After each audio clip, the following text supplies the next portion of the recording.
আমাদেরকে তার নিয়ামত বাড়িয়ে দিবেন না কমিয়ে দিবেন? কথাটা মোল্লার না আল্লাহ? লা ইন শাকারতুম লা আযীদান্নাকুম।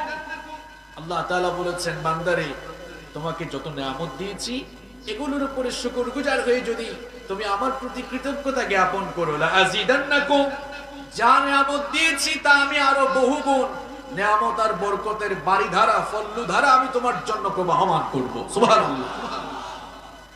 আমরা এই মাহফিলে যারা এসেছি, আল্লাহ তাআলা আমাদের সকলের জীবনের গুনাহগুলো মাফ করে দাও। এই মাহফিল আয়োজন করতে গিয়ে আমার কলিজার টুকরা যুবক ভাইয়েরা হয়তো কয়েকদিন তারা ঠিকমতো খেতে পারেনি, ঘুমাতে পারেনি। রাজনৈতিক নেতৃবৃন্দ যারা আছেন তারা সাপোর্ট দিয়েছেন, এই এলাকার মুরব্বী যারা তারা তাদেরকে সহযোগিতা করেছেন, প্রশাসনের ভাইরাও সহযোগিতা করেছেন। সকলের ঐকান্তিক সহযোগিতার কারণে এত সুন্দর একটি প্রোগ্রাম বাস্তবায়িত হয়েছে। এই প্রোগ্রামটি বাস্তবায়নের জন্য যারা যেভাবে সহযোগিতা করেছেন, আমরা দোয়া করছি আল্লাহ তাআলা আপনি সবাইকে মাফ করে দেন।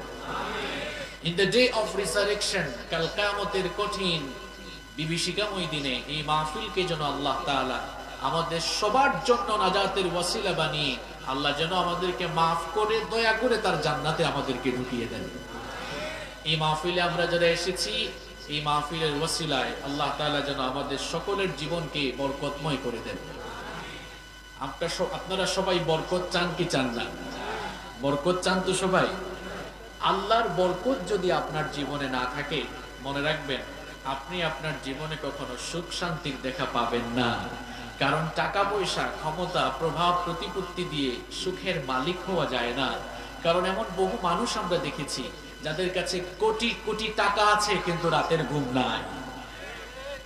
অনেক টাকার মালিক রাতের বেলা ঘুমাতে পারে না, মনে শান্তি থাকলে তো ঘুমাবে, তার মনে সুখ নেই।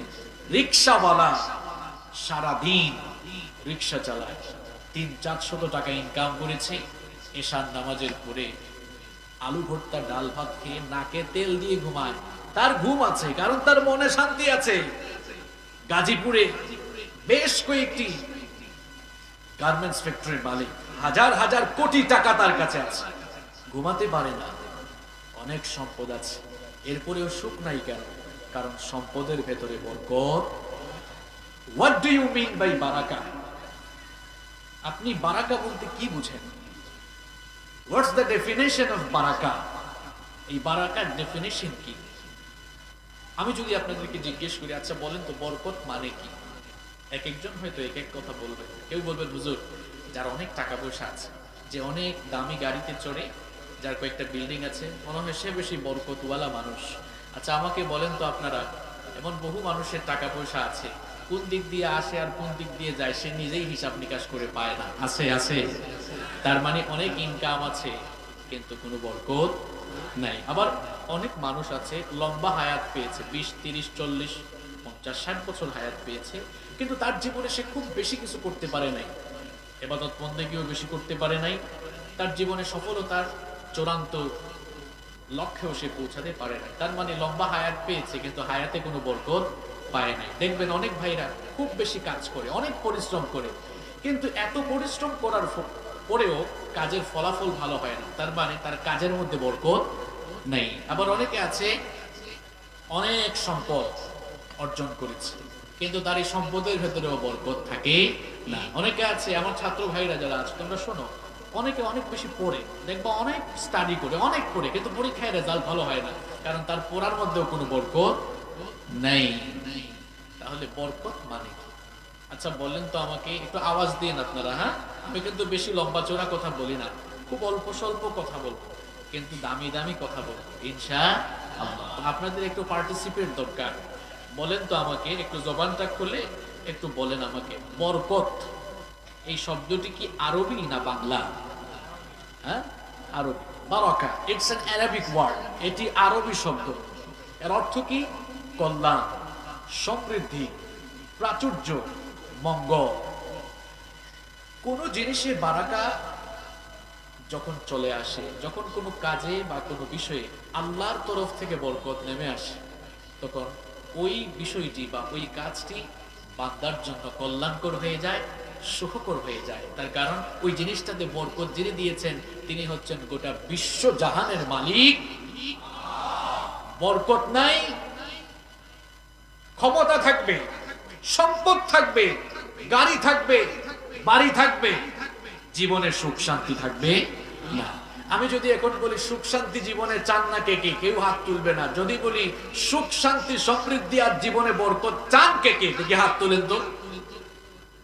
বরকত চান তো সবাই? যারা হাত তুলে তারা চায় না, কারা কারা বরকত চান হাত তোলেন। আমি চাই। আচ্ছা, হাতগুলো নামা। আমাদের জীবনে বরকত আসতেছে না কেন? আমাদের জীবনে এত দুঃখ দুর্দশা কেন? কেন সুখের দেখা পাই না? কেন আমরা বরকতের সাগরে হাবুডুবু খাচ্ছি না? কেন আল্লাহর তরফ থেকে বরকত বন্ধ হয়ে গেল? কেন এত টাকা পয়সার মালিক হওয়ার পরও কেন আমাদের জীবনে বরকত আসতেছে না? এর কারণগুলো কি? আজকের আলোচনায় কোরআন সুন্নাহ থেকে এগুলো আমরা বের করব। কেন আমাদের হায়াতে বরকত নাই, সময়ে বরকত নাই, পরিবারে বরকত নাই, ইনকামে বরকত নাই, জীবনে বরকত নাই, রাজনীতিতে বরকত নাই, অর্থনীতিতে বরকত নাই, এক কথায় জীবন থেকে বরকত হারিয়ে গেল কেন? এটা আমরা কোরআন সুন্নাহ থেকে ঘেটে ঘেটে আজকে বের করব এবং বরকত পাওয়ার জন্য আমাদের করণীয় কি কি করতে হবে সেটাও আমরা আজ কোরআন সুন্নাহ থেকে জেনে নিব ইনশাআল্লাহ। সবাই বরকত চান তো জীবনে? আমি আপনাদের উদ্দেশ্যে বেশি কথা বলবো না ভাই, মাত্র 15টি সেন্টেন্স, 15টি বাক্য বলবো। কয়টা কথা বলবো? নবীজি লম্বা চূড়া কথা বলতেন না, কথা বলতেন কম, কিন্তু কথাগুলোর অন্তর্নিহিত অর্থ অনেক ব্যাপক থাকতো। 15টি কথা বলবো। যাদের মেমোরাইজিং ক্যাপাসিটি ভালো, মুখস্থ করে যাবেন। যাদের মুখস্থ করার বা মুখস্থ করলে চলে যায়, এখন তো সবার হাতে স্মার্টফোন আছে, নোট করা শুরু করেন। 15টি পয়েন্ট মুখস্থ করে আজকে বাড়ি যাব। তার আলোকে জীবনকে বরকতময় করার জন্য আজ থেকেই কাজ করা শুরু করব ইনশাআল্লাহ। নাম্বার 1 শুরু করে দিচ্ছি, কিন্তু আমরা আর গল্প করব না, এখন কথা বলা শুরু করছি। জীবনে বরকত পাওয়ার জন্য আমরা কয়টা কাজ করব? সবাই বলেন একটু, কয়টি? জীবনে বরকত পাওয়ার জন্য কয়টি কাজ করব? 15টি। 1 নাম্বার 1, আমরা ঈমান এনে তাকওয়া ভিত্তিক জীবন যাপন করব। ঈমানদার হয়ে তাকওয়া ভিত্তিক জীবন যাপন করবে যারা,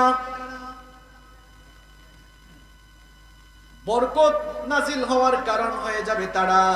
ঈমান এনে তাকওয়া ভিত্তিক জীবন যাপন যারা করবে, রব্বুল আলামিন তাদের জীবনে বরকতের বাড়িধারা নাজিল করবে। এই কথাটি আমার নয়, কোরআনুল কারীমের 7 নম্বর সূরা সূরাতুল আরাফের 96 নম্বর আয়াতে রব্বুল আলামিন বললেন, ওয়ালাউ আন্না আহলাল কুরা আমানু ওয়াত্তাকাউ লাফাতাহনা আলাইহিম বারাকাতিম মিনাস সামাই ওয়াল আরদ। আল্লাহ তাআলা বলছেন, জনপদের লোকেরা যদি ঈমান আনয়ন করে, ঈমান আনার পরে যদি তারা আল্লাহকে ভয় করার নীতি অবলম্বন করে, তারা যদি তাকওয়ার নীতি অবলম্বন করে, আমি আল্লাহকে ভয় করে যদি তারা তাদের জীবন যাপন করে, তাহলে আমি শুধু আসমান থেকে নয়, মাথার উপরের আসমান আর পায়ের তলার জমিন থেকে, আসমান আর জমিনের উভয় জায়গা থেকে বরকতের দুয়ার তাদের জন্য খুলে দেব।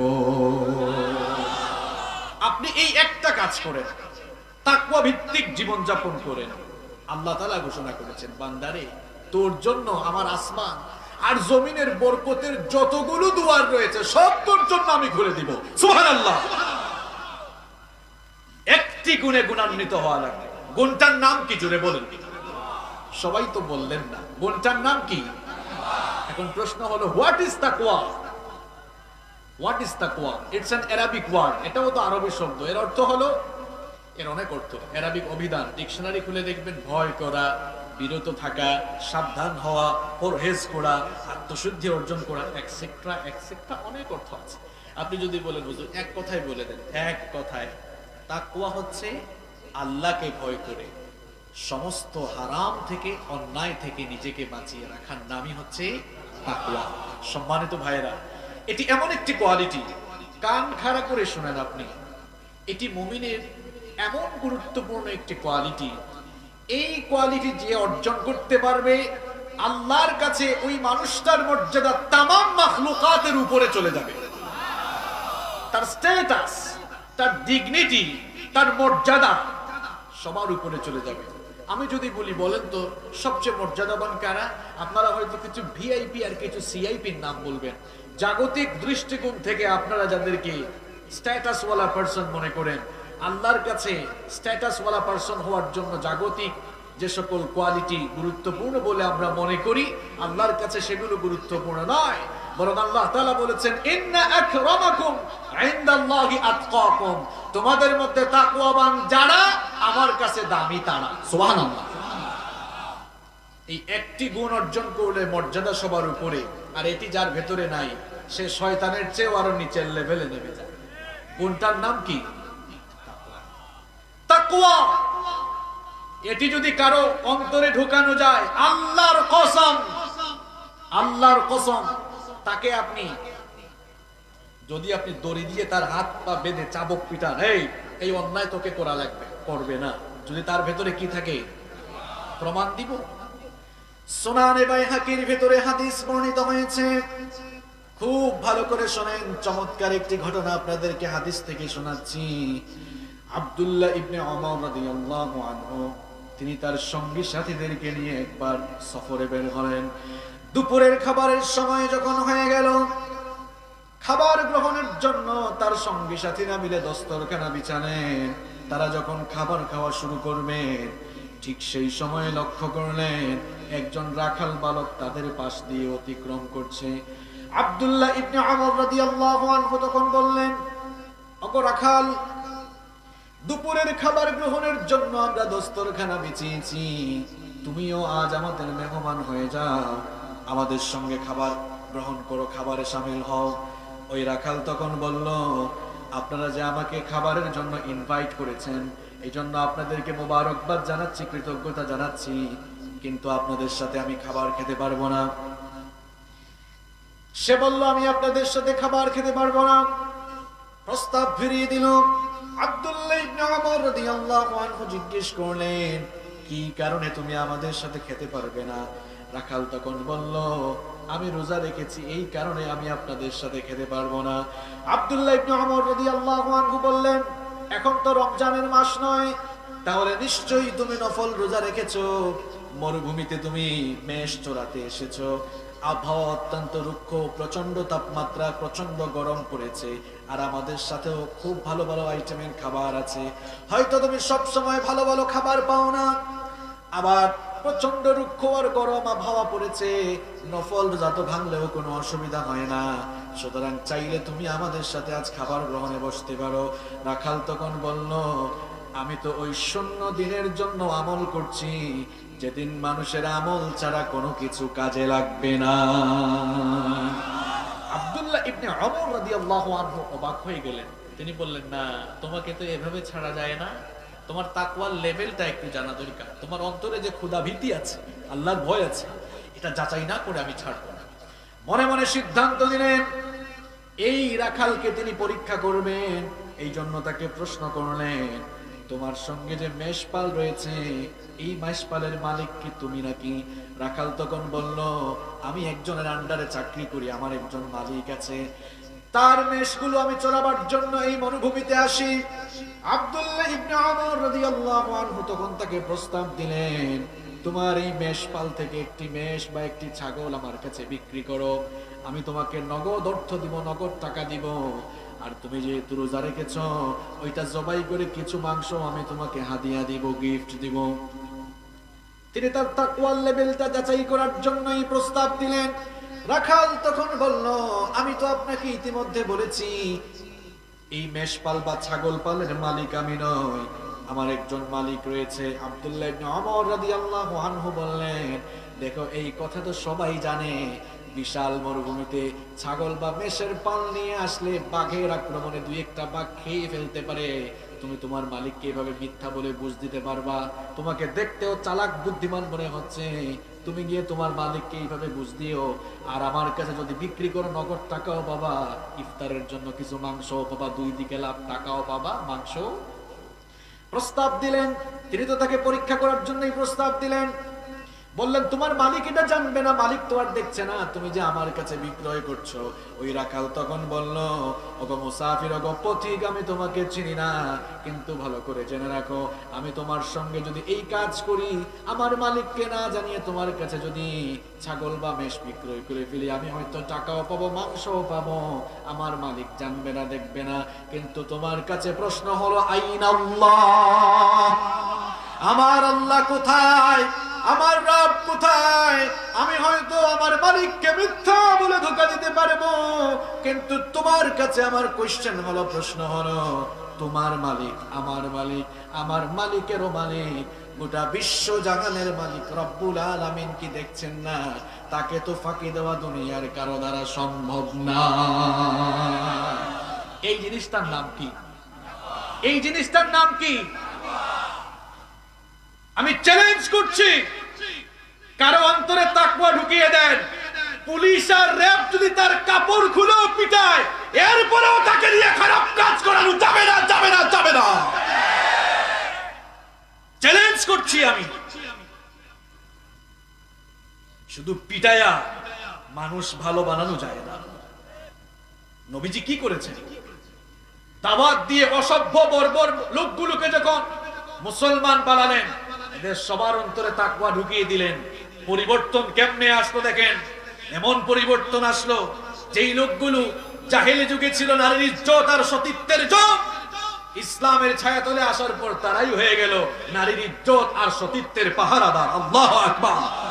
যারা ছিল লুণ্ঠনকারী, যারা ছিল ছিনতাইকারী, তারা হয়ে গেল মানুষের ইজ্জত আর সম্পদের পাহারাদার। সুবহানাল্লাহ। তাকওয়া বদলে দেয় মানুষকে। আমরা তো বদলানোর স্লোগান অনেক দিয়েছি, আরো দিচ্ছি, দিব। যদি বদলাতে চাই, যারা বদলানোর স্লোগান দেই, আমরা আগে তাকওয়ার গুণে গুণান্বিত হয়ে নিজেরা বদলাবো, এরপরে তাকওয়ার কথা বলবো। আমাদের পরিবার, সমাজ, রাষ্ট্র, দেশ সব বদলে যাবে ইনশাআল্লাহ। আল্লাহর ভয় কি মারাত্মক জিনিস এটা। বলেন তো, আল্লাহর ভয় যদি সত্যিকার অর্থে কোনো বান্দার অন্তরে থাকে, সে মিথ্যা বলতে পারবে? গীবত করতে পারবে? চুরি ডাকাতি করতে পারবে? মানুষের হক নষ্ট করবে? করবে না। কারণ তার ভেতরে আছে কার ভয়? যাদের হৃদয়ে আছে আল্লাহর ভয়, তারা কবু পথ ভুলে যায় না। আল্লাহর প্রেম ছাড়া এই দুনিয়ায় কারো কাছে কোনো কিছু চাই না, কারো কাছে কোনো কিছু চাই না। ঠিক কি না? আল্লাহর ভয় এক নম্বর কোয়ালিটির কথা বলছিলাম। আল্লাহর ভয় যারা অর্জন করবে, রব্বুল আলামিন সূরা আরাফের মধ্যে বলেছেন, আসমান আর জমিনের বরকতের দুয়ার আমি ওই বান্দার জন্য খুলে দেব। আজ আমার আপনার জীবনে বরকত নাই কেন? এত টাকা পয়সা উপার্জন করি, তারপরেও সুখ নাই কেন? কারণ টাকা পয়সা উপার্জনের মধ্যে আল্লাহর ভয় নাই। আল্লাহকে ভয় না করে হারাম উপায়ে উপার্জন করি, সারাদিন মিথ্যা বলি, মানুষের নামে অপবাদ দিই, বাজে কথা বলি, বরকত কেমনে আসবে? যদি আমরা তাকওয়ার নীতি অবলম্বন করে আল্লাহকে ভয় করে চলি, তাহলে আমাদের জীবনটাকে বরকত দিয়ে ভরে দিবেন। এই ঘোষণা যিনি দিয়েছেন তিনি কে? তাকওয়ার নীতি যারা অবলম্বন করবে, আল্লাহ তাআলা বলেছেন আমি তাদেরকে ওয়ালি বানিয়ে দিব। কি বানিয়ে দিব? আমাদের দেশে মনে করে যার একটা খানকা আছে, যার খানকা আছে, মাজার আছে, উত্তরাধিকার প্রাপ্ত হয়ে সে পরবর্তীতে ওয়ালি হচ্ছে। ওয়ালি, আপনি আল্লাহর বন্ধু হয়ে যেতে পারবেন মাত্র দুইটা কাজ করলে। কয়টা কাজ করলে? অনেকে আবার ভাবতে পারে হুজুর কি ওয়ালিদের বিরুদ্ধে বললো নাকি? না, আপনি ভুল বুঝবেন না। এই দেশে আমরা ইসলাম পেয়েছি আল্লাহর ওয়ালিদের মাধ্যমে। তারা যদি না আসতেন, আমরা তো এখনো মুসলমানও হতে পারতাম না। শাহজালাল, আমি তো সিলেটের মানুষ, শাহজালাল, শাহপরান, শাহ মখদুম, শাহ আমানত রাহিমাহুমুল্লাহ, তারা সহ বাংলাদেশে অসংখ্য ওলিয়া উলিয়া এসেছেন বলেই বাংলাদেশে আমরা ইসলামের নিয়ামত পেয়েছি। আমরাও আল্লাহর ওলি হতে পারবো দুটো কাজ করে। দেখবেন আল্লাহর ওলিদের সোহবতে, তাদের কাছে গেলে তারা ওলি হয়ে গেলেন কেমনে? আপনারা তো খালি যান তাদের কাছে। হক্কানি ওলি আমাদের দেশে এখনো আছে না নাই? তারা ওলি হয়েছেন কেমনে? তাদের অন্তরে তারা যে জিনিসটা লালন করেন, সেই জিনিসটার নাম কি? আল্লাহ তাআলা বলেছেন, দুটো কোয়ালিটি অর্জন করলে আমি আল্লাহ তাদেরকে আমার ওয়ালি বানিয়ে ফেলবো। কোরআনুল কারীমের 10 নম্বর সূরা সূরা ইউনূসের 62 নম্বর আয়াত থেকে রব্বুল আলামিন বলছেন, আলা ইন্না আউলিয়া আল্লাহি লা খাউফুন আলাইহিম ওয়া লা হুম ইয়াহজানুন। আল্লাহ তাআলা বলছেন, যারা আমার ওলি, আমার বন্ধু যারা, তাদের জন্য দুনিয়ার জীবনে কোনো দুশ্চিন্তা নাই, ভয় নাই, টেনশন নাই, আখিরাতেও টেনশন নাই, জান্নাত নিয়ে টেনশন করা লাগবে না। তাদের জন্য দুনিয়া আখিরাতে কোনো ভয় নেই, দুশ্চিন্তা নেই। এখন প্রশ্ন হতে পারে, ওয়ালি কারা, আল্লাহর বন্ধু কারা, আল্লাহর দোস্ত কারা? এই ব্যাখ্যা কি আমি দিব নাকি আল্লাহ দিবেন? আল্লাহ তাআলা এবার ডেফিনিশন পরের আয়াত থেকে দিচ্ছেন, আমার ওয়ালি কারা শোনো, আল্লাযীনা আমানু ওয়া কানু ইয়াত্তাকুন। আল্লাহ তাআলা বলছেন, আমার ওয়ালি তারা আল্লাযীনা আমানু, ঈমানদার যারা, ওয়া কানু ইয়াত্তাকুন, আর তাকওয়াবান যারা। সুবহানাল্লাহ।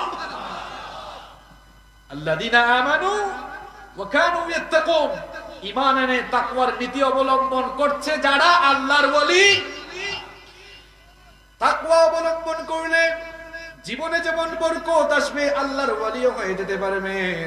আর এর পরের আয়াতে 63 নম্বর আয়াত আমরা শেষ করলাম, 64 নম্বর আয়াত পরের আয়াতে আল্লাহ বলছেন, বান্দারে তাকওয়াবান হয়ে গেলে বরকত পাবা, আমার ওলি, আমার বন্ধু হয়ে যাবা। শুধু তাই নয়, আরেকটি সুসংবাদ নাও, লাহুমুল বুশরা ফিল হায়াতিদ দুনিয়া ওয়া ফিল আখিরাহ লা তাবদীলা লিকালিমাতিল্লাহ যালিকা হুয়াল ফাওজুল আযীম। আল্লাহ তাআলা বলছেন, এই তাকওয়াবান হয়ে গেলে লাহুমুল বুশরা, তাদের জন্য সুসংবাদ রয়েছে, ফিল হায়াতিদ দুনিয়া ওয়া ফিল আখিরাহ, দুনিয়া আখিরাতে উভয় জায়গায় তাদের জন্য আমার তরফ থেকে সুসংবাদ রয়েছে। সুবহানাল্লাহ। তাহলে জীবনে যদি আমরা বরকত পেতে চাই, 1 নাম্বার কাজ তাকওয়াবান হতে হবে। এই পয়েন্ট আমরা শেষ করছি, আরো একটি কথা বলি। তাকওয়া কি? তাকওয়া হচ্ছে আল্লাহর ভয়ে সমস্ত অন্যায়, পাপাচার, জুলুম, হারাম থেকে নিজেকে বাঁচিয়ে রেখে আল্লাহর দ্বীনের পথে পরিচালিত করার নামটাই হচ্ছে তাকওয়া। আমরা সবাই তাকওয়া অবলম্বন করতে পারবো তো ইনশাআল্লাহ? আল্লাহ আমাদেরকে তৌফিক দান করেন। আমরা কোন বিষয় নিয়ে জানি কথা বলছি? জীবনে বরকত লাভের 15টি উপায়। কয়টি উপায়? আমার ভাইরা কষ্ট হচ্ছে না তো আপনাদের? 1 নাম্বার কি বললাম? তাকওয়াবান হয়ে যেতে হবে আমাদেরকে। আল্লাহ তৌফিক দান করেন। জীবনে যদি আমরা বরকত চাই, 2 নাম্বার যে কাজটি আমরা করব সেটি হচ্ছে, আমরা যে কোনো কথা, যে কোনো কাজের শুরুতে বরকত পাওয়ার জন্য আমরা বাসমালা অর্থাৎ বিসমিল্লাহির রহমানির রহিম করব। আমরা আল্লাহর নামে বক্তব্য শুরু করব, আল্লাহর নামে কথা বলা শুরু করব, আল্লাহর নামে কাজ শুরু করব। তাহলে আল্লাহর নামে আল্লাহর গুণগান প্রশংসা করে কোনো কথা বা কাজ শুরু করলে ওই কথা, ওই কাজে বরকত দিবেন কে? আল্লাহ তাআলা বরকত দিয়ে দিবেন। এই যে আপনারা এখন মাহফিল শেষ করে বাড়িতে যাবেন, বাড়িতে ঢোকার সময় বিসমিল্লাহ বলে ঢুকি, আবার বাড়ি থেকে বের হওয়ার সময় বলবেন বিসমিল্লাহি তাওয়াক্কালতু আলাল্লাহ বলে বের হয়ে দেখেন না আপনার হেফাজতকারী স্বয়ং যিনি হয়ে যাবেন তিনি কে? আমরা অনেক সময় ঘরের মধ্যে ঢুকে কিন্তু বিসমিল্লাহ বলি না, এজন্য আমাদের ঘরের ভেতরে বরকত থাকে না, ঘরের ভেতরে শান্তি থাকে না। ঘরের ভেতরে আমরা বরকত চাই কি চাই না? এবার দেখেন মুসলিম শরীফের 2018 নম্বর হাদিস। বরকত পাওয়ার জন্য আমাদেরকে নবীজি কি করতে বলেছেন?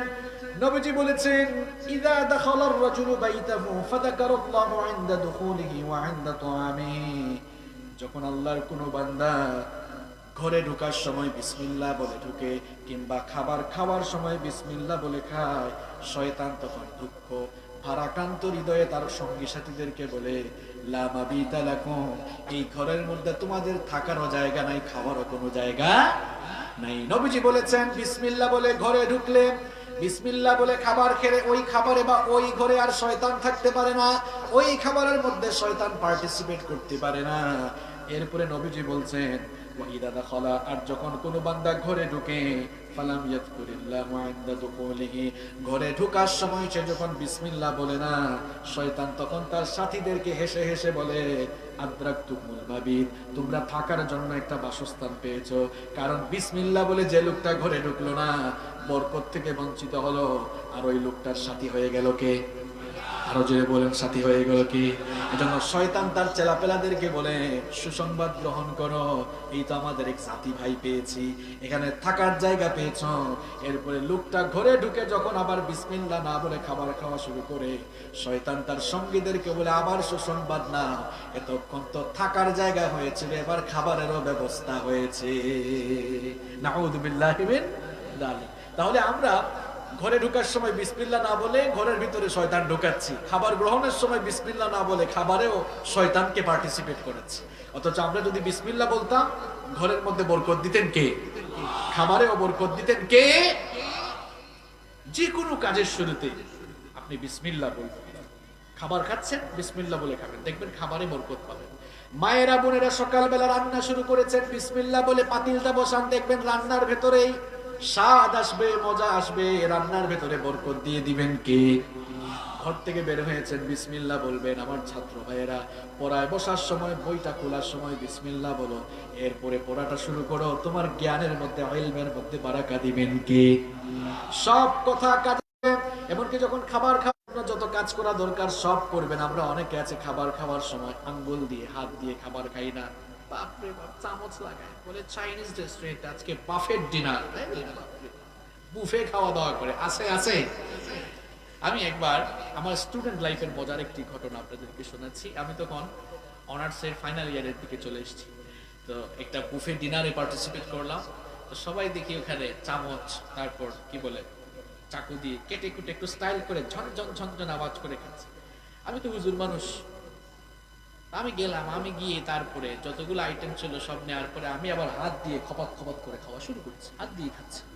তো অনেকে ভাবতেছে এটা মনে হয় আনস্মার্ট, খ্যাত কোথাকার, কোথেকে আসছে, ব্যাকডেটেড, মানে আমাকে আর আপডেটেড মনে করতে পারলো না। বলেন তো, আমাদেরকে সৃষ্টিগতভাবে খাবার খাওয়ার জন্য 5টা চামচ এক হাতেই দিয়েছেন কি?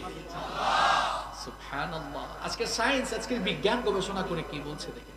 নবীর সুন্নাহ আপনি মেইনটেইন করলে কি হবে? বিজ্ঞান বলছে এই যে আমাদের 5টি হাতের আঙ্গুলের মধ্যে এক ধরনের এক ধরনের রশি রয়েছে, এগুলো যখন জিহ্বার মধ্যে লাগে খাবার গ্রহণের সময়, তখন আমাদের শরীরে পেশি সঞ্চালন আরো বেশি হয়ে যায়, রক্ত সঞ্চালনের মাত্রা বাড়ে, খাবারের স্বাদ বাড়ে, কত যে লাভ হয়, হজম শক্তি পর্যন্ত বাড়ে। সুবহানাল্লাহ। আপনার বদহজম হয়, পেটের সমস্যা, বুকের সমস্যা, এই সমস্যা, ওই সমস্যা। আপনি তো চামচ দিয়ে বাড়াবাড়ি করেন খাওয়ার সময়, এই জন্য এত সমস্যা। বরকত নাই। আপনি হাত দিয়ে খান না, কে আপনাকে আনস্মার্ট বললো, এটা দেখার কোনো কারণে নাই। এরপরে নবীজি বলেছেন শুধু আঙ্গুল দিয়ে, শুধু হাত দিয়ে খাওয়া নয়, নবীজি বলেছেন আমারা বিলাকিল আসাবিয়া ওয়াস সাহফা, খাবার শেষে আঙ্গুলগুলো ভালো করে চেটে পুটে খাও, চেটে পুটে খাও। আমরা টিস্যু দিয়ে মুছে তারপরে উঠে যাই। নবীজি সাহাবীদেরকে বললেন, শোনো, খাবার খাওয়ার পরে আঙ্গুলগুলো চেটে খাও, প্লেটটাও চেটে খাও।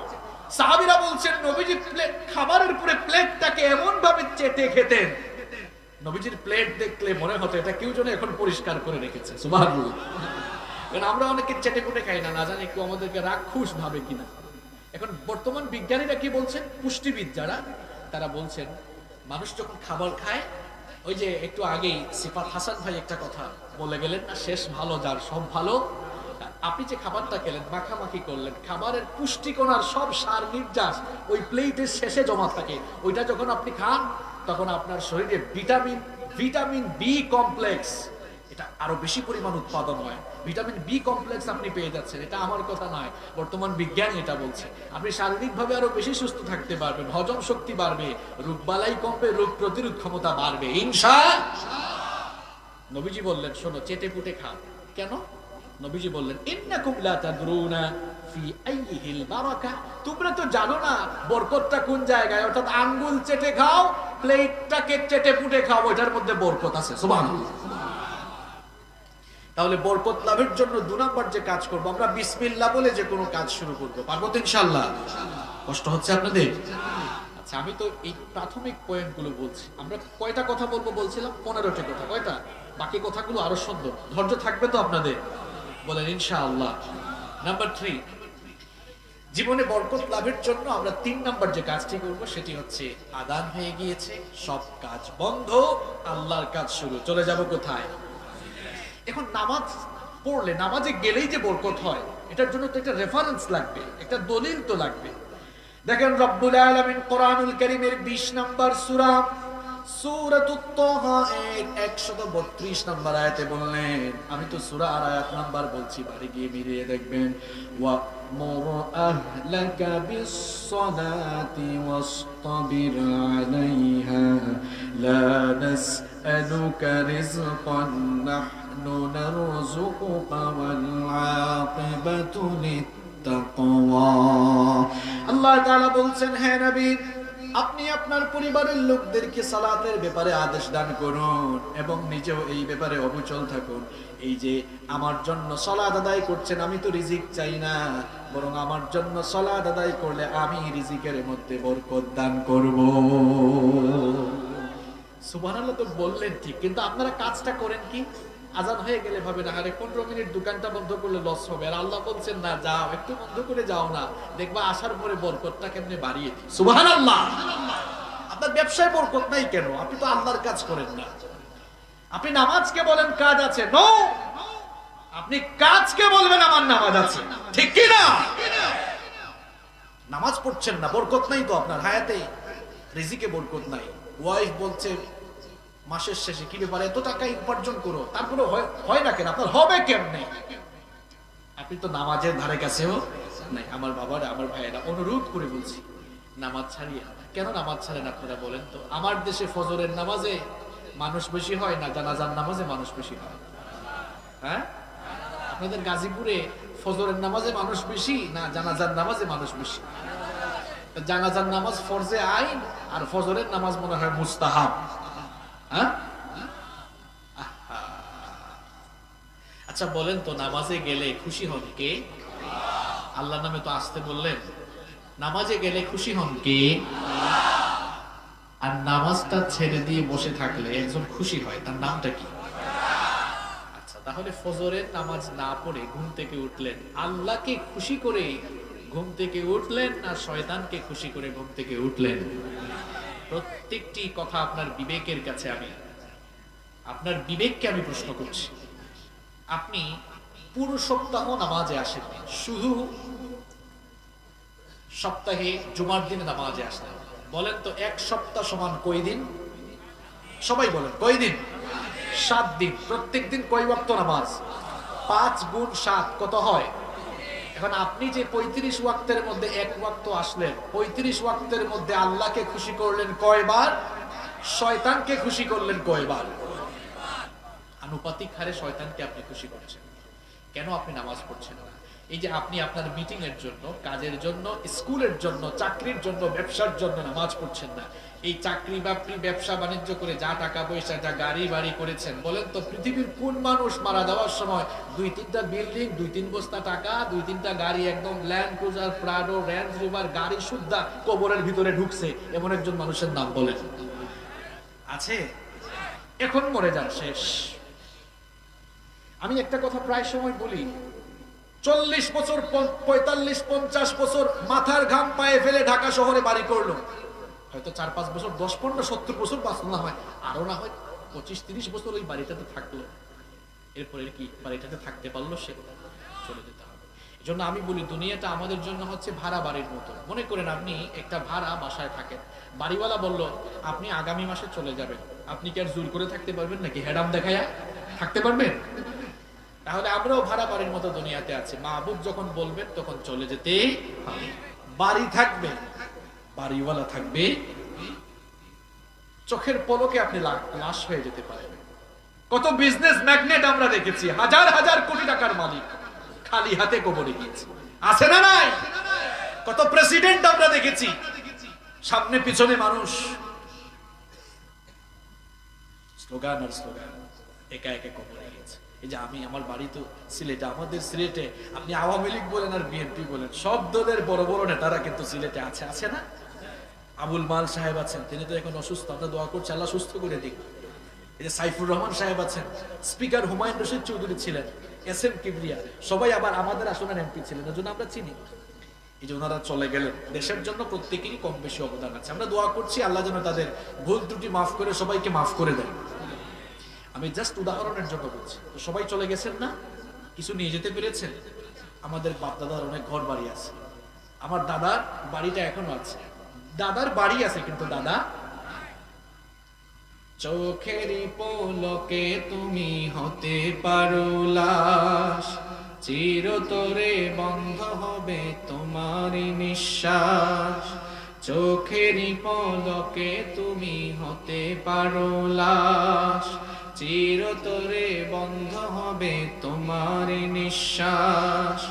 হবে এলান তোমারই নাম মসজিদের মাইকে, বাড়িওয়ালা নাই রে বাড়ি নাই রে দুনিয়াতে, বাড়িওয়ালা নাই রে বাড়ি নাই রে দুনিয়াতে, বাড়িওয়ালা নাই রে বাড়ি নাই রে দুনিয়াতে,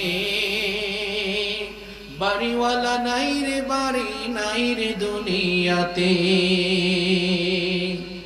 গাড়ি বাড়ি মিল ফ্যাক্টরি টাকার পাহাড়, বিলাসিতায় কেটেছে জনম কত অহংকার।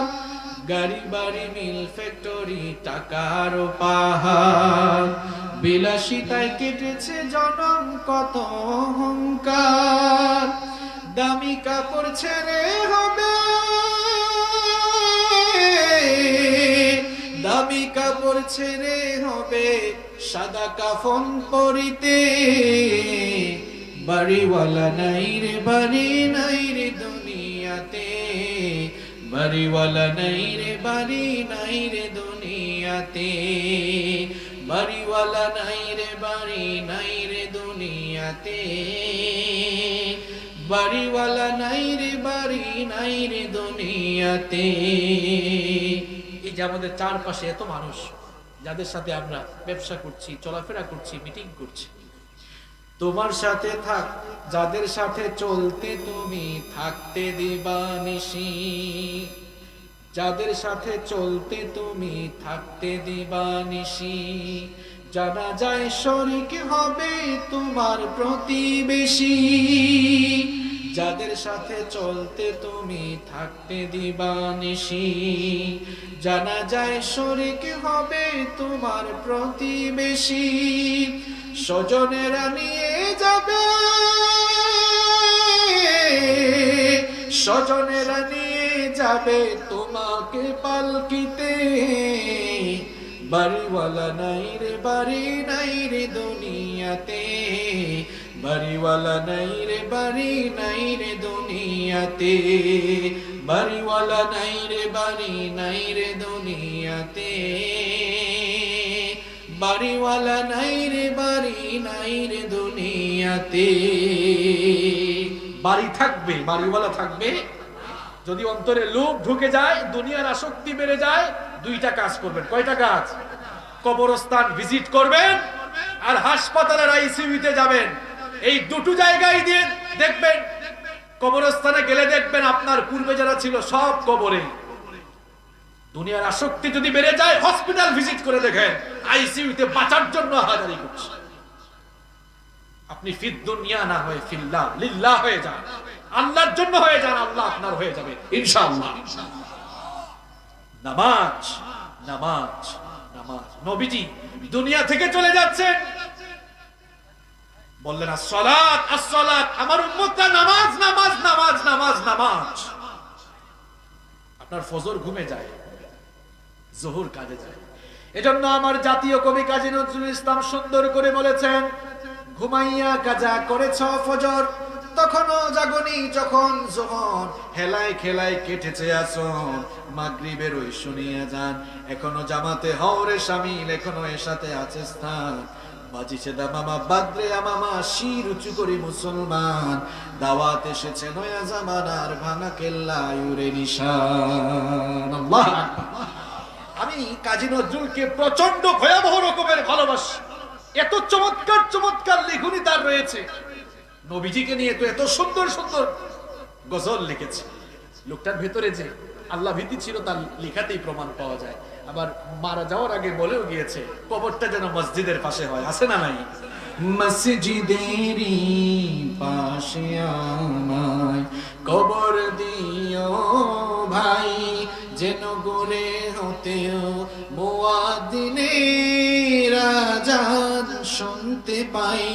মসজিদেরই পাশে আমায় কবর দিও ভাই। মসজিদের পাশে কবরস্থান আছে না নাই? আমরাও দোয়া করছি, আল্লাহ এই কলেজার টুকরা কবিকে মাফ করো আর তাকে জান্নাতুল ফেরদাউস নসিব করো। সম্মানিত ভাইরা, কষ্ট হচ্ছে না তো আপনাদের? 20-25 মিনিট থাকা যাবে তো ইনশাআল্লাহ? আচ্ছা, তাহলে জীবনে আমরা বরকত পাবো আমরা যদি নামাজি হয়ে যাই। আমরা নামাজি হব তো ইনশাআল্লাহ? 5 ওয়াক্ত নামাজ পড়বো তো? আমার যুবক ভাইরা, তোমরা নামাজে আসো না।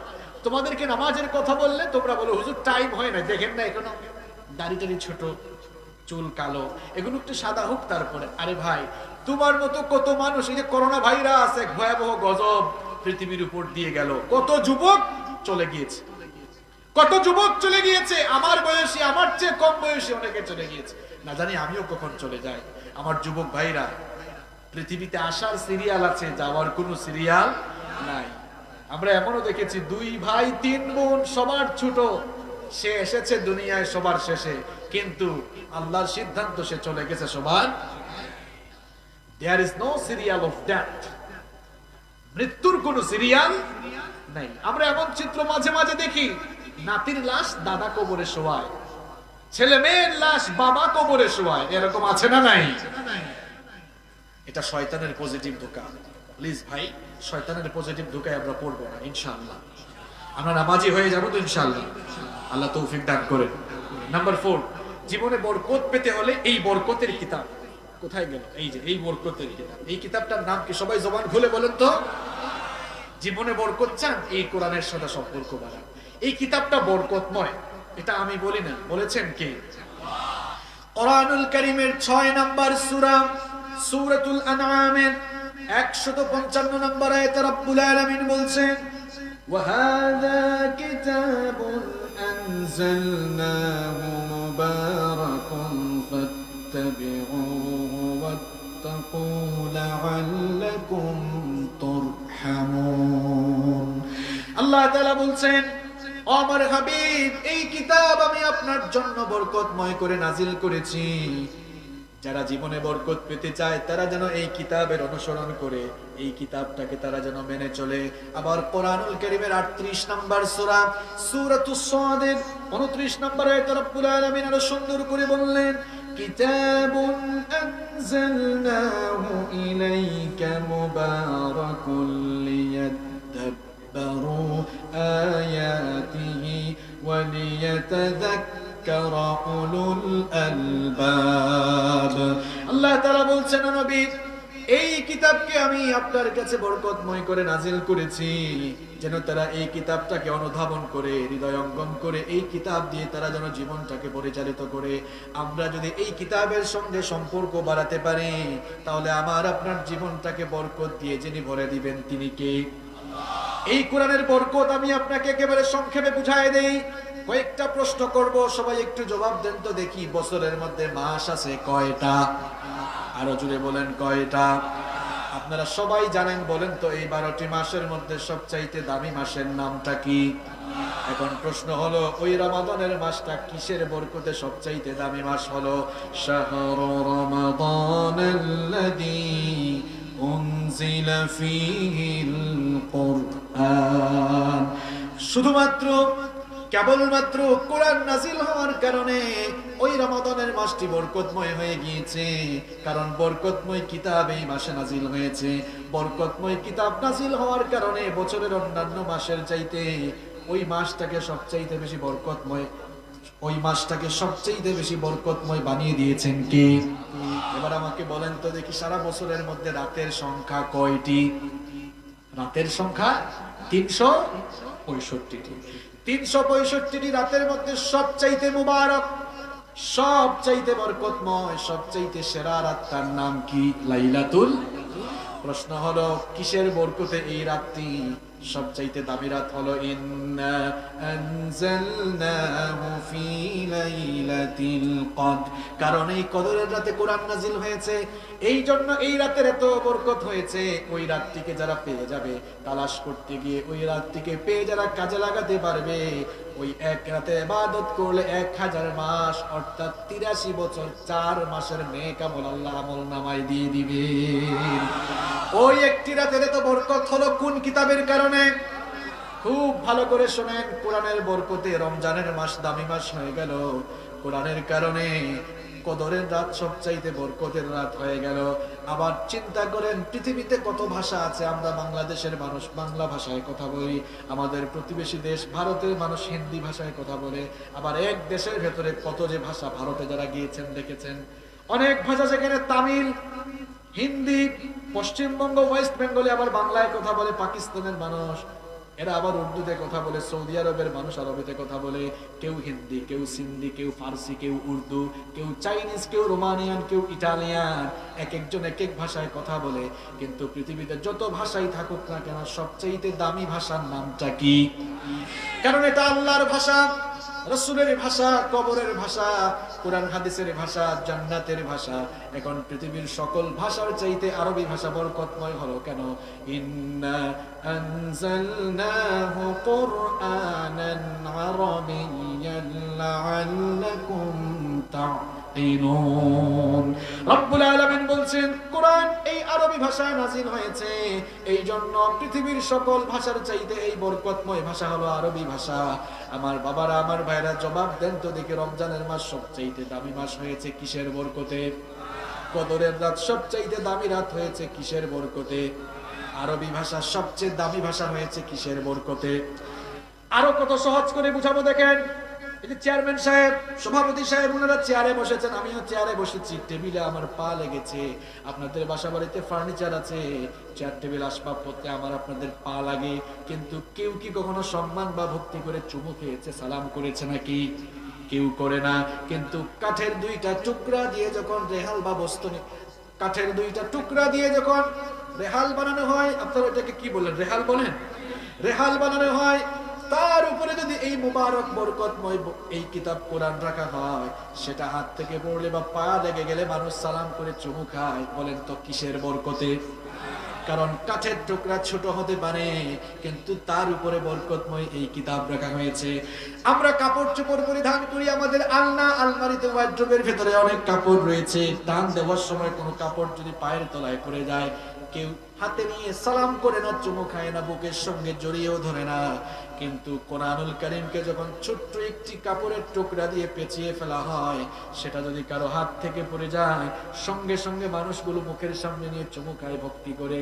কারণ কাপড়টা ছোট হতে পারে, কিন্তু যে কিতাবের বরকত, যে কিতাবের ছোঁয়া লেগেছে, সেই কিতাবের নামটা কি?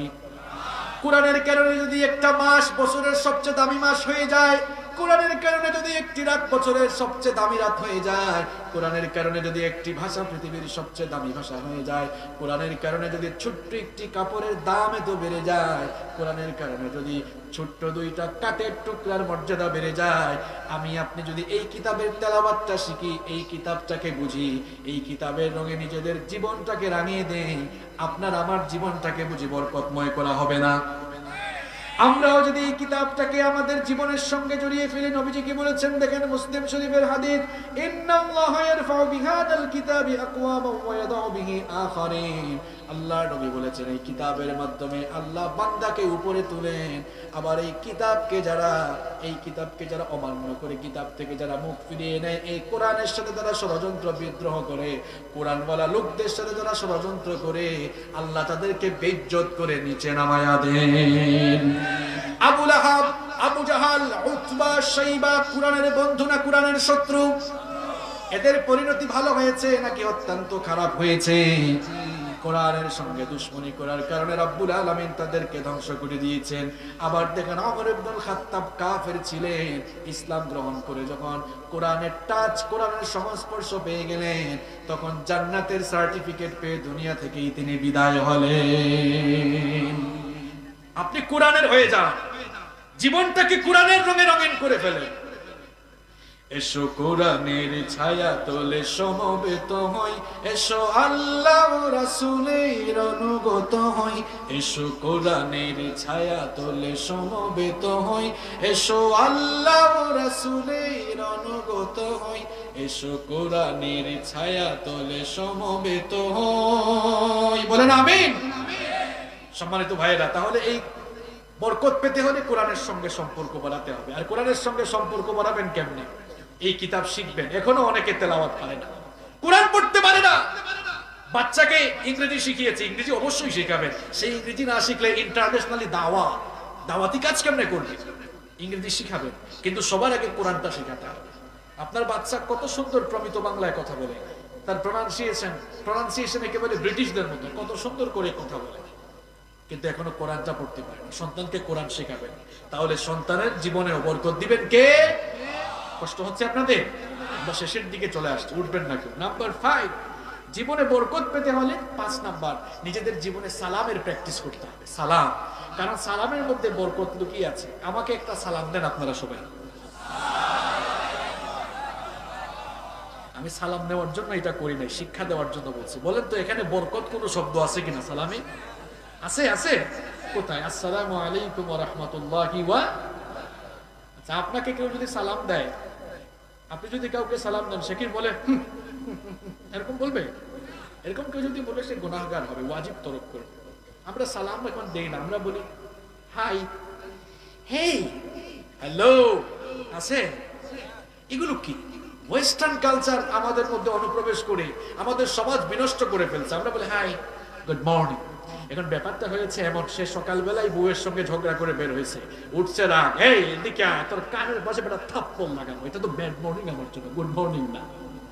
কিন্তু তার মন যতই খারাপ হোক, মুড যতই নষ্ট থাকুক, আপনি যদি সালাম দেন, রাগ করবে? কারণ সালাম মানেই তো দোয়া। এটা অর্থ কি? তোমার উপর শান্তি, রহমত, বরকত নাজিল হোক। সেও বললো ওয়া আলাইকুমুস সালাম ওয়া রাহমাতুল্লাহি ওয়া বারাকাতুহু, তোমার উপরও শান্তি, রহমত, বরকত নাজিল হোক। সুবহানাল্লাহ। সালামের 4টা ফায়দা আছে। কয়টা ফায়দা? সবাই তো বললেন না। কয়টা লাভ? বাপরে বাপ, কেমন সওয়াব আপনি দেখেন।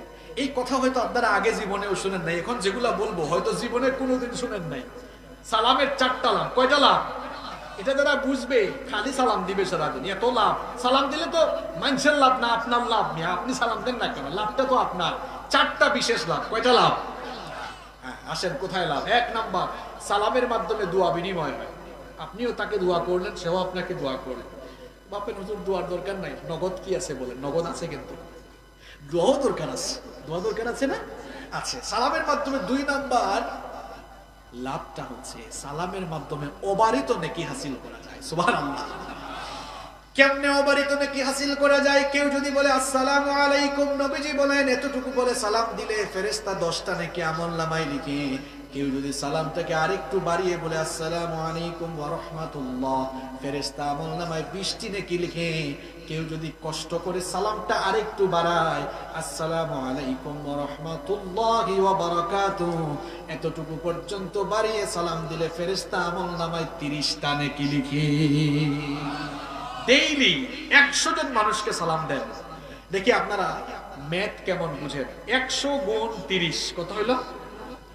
কত হইলো? 3000। দেখছেন অবস্থা? 100 জনকে সালাম দিলাম, 3000 নেকি নিয়ে নিলাম। সুবহানাল্লাহ। অনেকে আছে সালাম নেন, হ্যাঁ আমি কোনো সালাম দিব, আমি তো হচ্ছি এই এলাকার গণ্যমান্য ব্যক্তি, আমার মুরব্বী বাবারা, আপনারা আমার বাবার সমান, বাবার সমতুল্য, কিছু মনে করেন না। আমি দেখছি একটু অ্যাডাল্ট হয়ে গেলে মানুষ একটু ভাবসাবে থাকে, সালাম দেয় না। এরকম এক চাচা একবার কিছু যুবক পাশ দিয়ে হেঁটে যাচ্ছে, সালাম দেয় নাই, বলে এই তোর বাপের নাম কি রে? তোর বাপ কি আদব কায়দা শেখায় নাই বেটা? সালাম দেশ নাই আমারে, দেখোস নাই আমারে? হ্যাঁ। এখন চাচা, আপনি তাকে ধমক না দিয়ে, কথাটা বুঝেন, ধমক না দিয়ে আপনি যদি তাকে দেখা মাত্রই বলতেন আসসালামু আলাইকুম, দেখতেন পরের দিন আপনারা দেখলে সে তার ফ্রেন্ডদেরকে বলতো, ভাই রেডি হয়ে, এই চাচা কিন্তু সাংঘাতিক, দেখলে আগে সালাম দেয়, চাচা আসলে কিন্তু আগে সালামটা দেওয়া লাগবে। তাহলে একদিন তারে সালাম দিয়া আবার আগে সালাম দিলে সব আপনি বেশি পাবেন, অহংকার মুক্ত হয়ে গেলেন। এবং নবীজি বলেছেন, আগে যারা সালাম দেয় এরা কিয়ামতে আমার বেশি কাছে থাকবে। সুবহানাল্লাহ। আগে সালাম দিয়া সওয়াবও কামাইলেন, আর ওই যুবকটাকে সালামের তালিম শিক্ষাটাও দিয়ে দিলেন। তাহলে সালাম আমরা দিব তো সবাই। আপনি কি কখনো আপনার ছেলে মেয়েকে সালাম দিয়েছেন? বলছেন আব্বু আসসালামু আলাইকুম, আম্মু আসসালামু আলাইকুম, বলছেন না? কয় আমি কেন দিব, আমার ছেলে মেয়ে না আমারে দিবে, আমি তো বাপ, আমারে না দিবে। আপনি দিয়ে দেখেন, একদিন দিবেন, আর কোনোদিন দেওয়ার সুযোগই পাবেন না। আমার নবীজির স্বভাব চরিত্র কেমন ছিল? নবীজিকে কেউ জীবনে কোনোদিন আগে সালাম দিতে পারেনি। সুবহানাল্লাহ। তিনি নিয়েছেন না দিয়েছেন? দিয়েছেন না নিয়েছেন? বাসায় ভাবিকে গিয়ে সালাম দিয়েন, আপনারা তো সালাম দেন না, আপনারা তো বলেন না আমি জামাই, আমি হাজবেন্ড, আমি কেন দিব। আজব। আপনি বউকে সালাম দেন, দেখবেন রাগ করে বসে আছে, গিয়ে বলবেন আসসালামু আলাইকুম। রাগ করলেও তো তোমার ভালো লাগতেছে, সুন্দর লাগতেছে, তো প্রশংসা করে। অনেকে প্রশংসা করে না, অনেকে প্রশংসা করে না, নিজের বউয়ের সাথে সুন্দর করে কথাও বলে না। এই গাজীপুরে মার্কেটে দোকান আছে, কষ্ট হচ্ছে না তো আপনাদের? মার্কেটে দোকান আছে, শপিং কমপ্লেক্সে কাপড়ের দোকান। এখন কাপড়ের দোকানের সামনে দিয়ে কিছু আপু হেঁটে যাচ্ছে, আপু আপু আসেন আসেন, চমৎকার চমৎকার ড্রেস রয়েছে।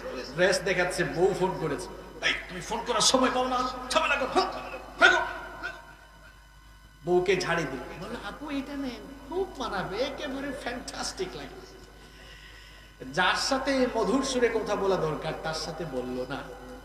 এটা শুধু ভাইদেরকে তো দোষ দিয়ে লাভ নাই, বোনদের কথাও তো কিছু বলতে হয়। বাড়িতে রান্না করছে, হাজবেন্ড অফিস থেকে কল দিয়েছে, কি গো কি করছো, হ্যাঁ রান্না করেছো, খেয়েছো কিছু, সুন্দর করে বলছে আদরের ভাষায়। আচ্ছা একটু বলো কি রান্না করছো, কি করছো। সে তখন বলে, হ্যাঁ ফোন দেওয়ার টাইম পাবো না, দেখো না তোমার জন্য কামলা পেটির মতো রান্না করতেছি, ফোনটা খাবো। বউ ঝাড়িয়ে দিল। কিছুক্ষণ পর পাশের বাড়ি ভাই একটা আসছে, ভাই কি বাড়িতে আছেন?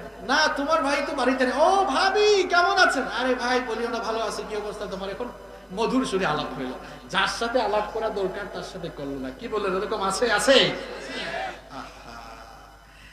হাজবেন্ড ওয়াইফ একজন আরেকজনকে, একজন আরেকজনের জন্য ভালোবাসাটা উজাড় করে দেন, দেখবেন দাম্পত্য জীবনে বরকত দিয়ে দিবেন কে। অনেকে আছে বউ পিটায়, এরা হচ্ছে পৃথিবীর সবচেয়ে বড় অমানুষ, সবচেয়ে বড় অমানুষ। বউ পিটায় এরকম গাজীপুরে নাই, আপনারাই বলছেন, আমার কোনো দোষ নাই। আমরা এই কাজ করব না, স্ত্রীদেরকে ভালোবাসবেন, মহব্বত করবেন, দেখবেন আপনার পরিবারে বরকত দিবেন কে। শোনেন, যারা স্ত্রীকে ভালোবাসে না এদের চেহারা দেখলেই বোঝা যায়, কারণ খাবার দাবার তো ভালো খায় না, এই জন্য স্বাস্থ্যের উন্নতি না অবনতি, অবনতি দেখলেই বোঝা যায়। কারণ বউকে তো জ্বালাতন করে, বউ বলে শোনেন বউ কিন্তু ঘরের রানী ভাই, বউরে কষ্ট দিলে কিন্তু আপনার অবস্থা খারাপ। ভালো ভালো আইটেম রান্না করে আনবেন, লবণ লাগবে না, তরকারি স্বাদ হবে না, চেহারার অবস্থা খারাপ হয়ে যাবে। বউকে ভালোবাসবেন, দেখুন খাদ্যেও পুষ্টি, শরীরেও পুষ্টি, জীবনেও পুষ্টি। সুবহানাল্লাহ। নবীজির ফ্যামিলিতে এটাই ছিল। আম্মা জান আয়েশা রাদিয়াল্লাহু আনহা বলেছেন, আমাদের ঘরে খুব একটা দৌলত ছিল না, কিন্তু ঘরটা ভালোবাসা দিয়ে পরিপূর্ণ ছিল। সুবহানাল্লাহ। ভালোবাসবেন, ভাবিকে সুন্দর নামে ডাকবেন। বউ এত সুন্দর করে সাজে, বলে না ওগো তোমাকে না খুব সুন্দর লাগছে, এটা বলে না।